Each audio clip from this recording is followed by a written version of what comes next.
Hey, what's up? I'm Dropper, and here I am to let you guys know how I colored this piece. This is a Batcave. Um, yeah, this is the third time I've tried to record this, so I'm just gonna do it. I don't even care anymore. No, I'm just kidding. I do care. Okay, so right now what we're seeing is the flats coloring. The flats, I already have the flats, and I changed the color so I have a base color to start with, and that's what you're seeing right now. I'm just selecting different flats in order for me to start. Right there, I used some of I guess it's a brush, like a slight, like a, yeah, like a not a hard brush, but the other way around. Now I'm using some texture. What you usually do is just start with a base color and start slapping colors on top of that. So you have the flat layer, the flat colors layer, and then on top of that I used another layer, which is I always name that layer the rendered layer, which you of course use the color rendering. You can do it in one layer. Just depends on how confident you are with your coloring. Me, I'm still trying to get the hang of it. I mean, I've colored uh, um, most of the times it's just selecting. Yeah, the technique is just selecting with a lasso and then using either the gradient or the brush to just start slapping your base tones and start building up from that. It's kind of like sculpturing, like like if you have like a piece of like a big piece of wood and you start a sculpture. Um, it's kind of like that. It's just building on top of that, on top and on top of that.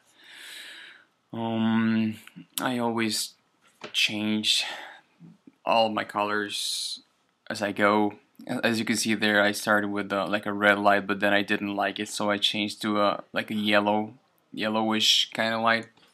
And you have to take into account that light bounces off everything. It doesn't matter if it's comic book coloring or if it's more realistic approach. You're always gonna have that bouncing of the light everywhere, especially on different textures such as metal or rock. So you have to be aware of this kind of things. Also, well, there are several techniques. Here I use the cut and grab technique, which is basically just selecting with the lasso. That will be your cutting, and gradient. I mean, the gradient. It's the other part of the technique. You just select and use the gradient or the brush. I think I've already mentioned that. I'm just rambling. Sorry about that. So yeah, I'm gonna take a sip of my coffee. Yeah, good coffee. Who doesn't like coffee? Okay, so still going with the lasso, selecting, using the gradient. Sometimes you can use the brush, different brushes with different textures. You can do it. I know artists that will do everything with just one brush, and that's amazing. I will recommend you to do that too if you can. If you get to that level, I know this artist. Well, I don't know her personally, but I know of her. Her name is Charlie Bowater. She uses just one brush, which is and she does amazing stuff. And well, she's more like a painterly kind of artist. So she impressed the heck out of me. In this case, since it's comic book coloring, you always want to make it bright and make things to pop. That's why I think the cut and grad it's a good technique. I know this other artist. His name is Marta Gracia, which is an amazing colorist, and he has mastered the cut and grad technique. Well, that's just my opinion, but I think he's amazing at it. Still using selections. Getting back to the picture, still using selections, still using the brush. Sometimes, like right there, I'm using a different kind of brush just for a specific kind of effect. Then I will go to the levels to change the tones. That's why I like to keep my colors in several layers, at least in this stage. Maybe later you'll flatten them or you merge the layers, and because the less layers you have, it's better for your computer and your memory space. Sometimes I end up having like 30 layers, and it could be a little messy, and if you're not well organized and you don't have like a really like a good I guess organization or order in your layers, like using folders and separations, it could get messy. Uh, but like I said, I like to merge them at one point later on. So here I'm keeping selecting. I keep selecting different parts. Now I'm going with the water, because you had to have like an underwater lake in your Batcave. You have to be aware also of color theory. It's a little hard at first. I don't know. Maybe I mean, you can think that it's a little bit complicated, and at the beginning it kind of is, but just have to keep trying and doing different things and doing different stuff, and eventually something will click and you're gonna start making sense of all your horrible combinations. Just look at reference, look at other artists, look at there's so many good things on the internet art wise. I mean, it's just it's incredible the amount of art that it's out there. So there is no excuse. There's no excuse to produce bad art. It's just well, I think art. I read somewhere that art is meant to be seen, and so don't be afraid to upload your pictures, even if you think that they're not that good. Someone might see them and get inspired, or maybe you could trigger a chain reaction in someone, and maybe that person will start drawing more, and they will inspire someone. So I mean, who knows? Don't be afraid to upload your things. The more you do it, the better you're gonna get at it, and eventually you're gonna be better. It's just how it is.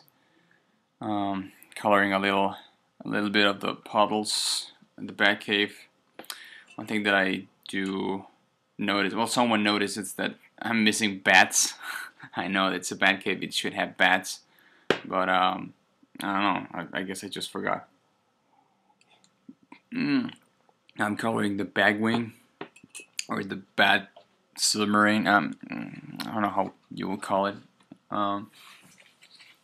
I try to keep the vehicles in in the same color scheme. In this case, they're all obviously black, but I give them like a greenish tint, so they can separate from the walls, which are in a like an earthy reddish kind of gray, because you want them to pop. You want your vehicles to pop up more than some other things, because that's I mean that's how I planned it, or at least that's the idea. I don't know if I'm succeeding with it, but I'm sure as hell want to try. So remember your color theory. So you have to think about complementary colors, and in this case, green will always pop on top of red. So that's what I'm going for in this case.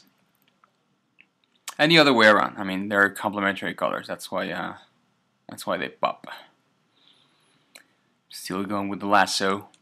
I hope this recording is better than the last one, because I know the last one I just woke up and I was just getting off my bed.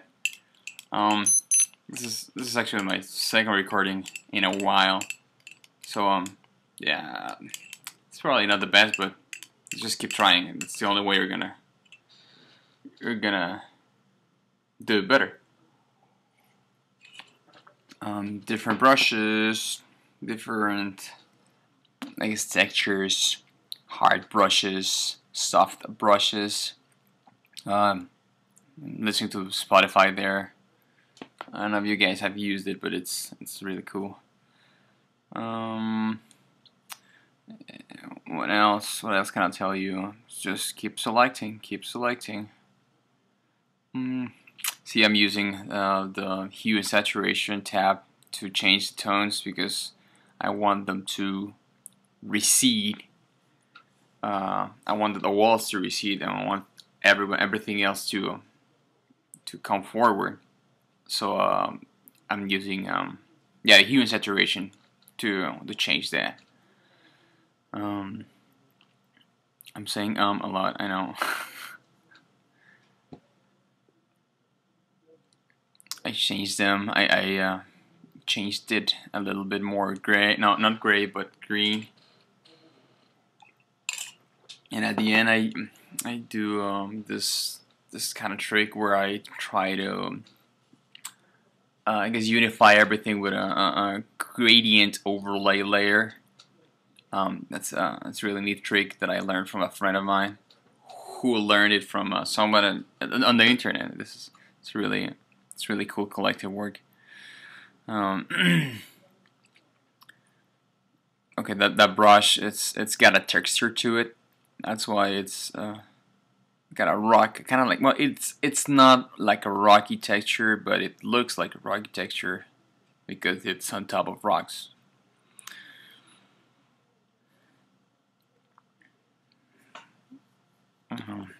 I edited this video.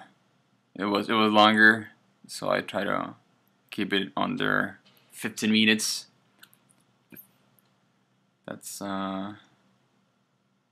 yeah, because I don't want to be rambling more than 15 minutes.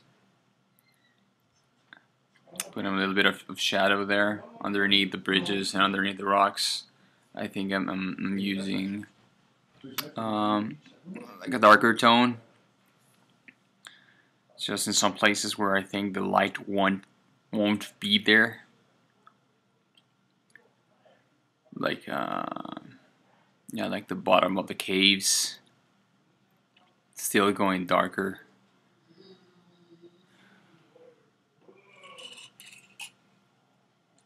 And that's the thing, because if you keep doing or trying different things, experimenting, maybe you're gonna have what artists call happy accidents, because maybe you were not planning for something, but somehow you did something and it looked cool, and maybe you can replicate that in your next pieces or your next drawings or your next paintings.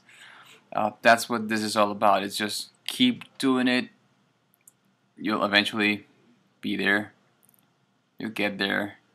I recall, like I said, this Charlie Bowater. One of her tutorials helps me constantly.